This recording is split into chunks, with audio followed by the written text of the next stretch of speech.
সাগরে সৃষ্টি হওয়া নিম্নচাপের প্রভাবে উচ্চ জোয়ারের পানিতে প্লাবিত হয়েছে উপকূলের বিভিন্ন এলাকা। অস্বাভাবিক হারে বেড়েছে দক্ষিণাঞ্চলের সব নদ নদীর পানি। প্লাবিত হয়েছে নিম্নাঞ্চল। জোয়ারের পানিতে প্লাবিত হয়েছে ভোলার ইলিশা লঞ্চ ঘাট। হাঁটু পানি পেরিয়ে ঘাটে পৌঁছাতে হচ্ছে যাত্রীদের। এছাড়া নদী তীরবর্তী নিম্নাঞ্চলের অনেক এলাকা তলিয়ে পানিবন্দী বহু পরিবার। ঝালকাঠির সুগন্ধা, বিষখালী, হলতা নদীতে স্বাভাবিকের চেয়ে 2 ফুট পানি বেড়েছে। নদী পাড়ের অসংখ্য ঘরবাড়ি প্লাবিত হয়েছে।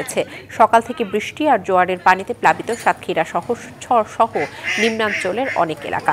পানিবন্দী হয়ে দুর্ভোগে হাজারো বাসিন্দা। জোয়ারের পানিতে বরিশাল নগরীর সদর রোড সহ অনেক এলাকা তলিয়ে গেছে। কীর্তনখোলা তীরবর্তী এলাকার বসতঘর প্লাবিত হওয়ায় বেড়েছে জনদুর্ভোগ।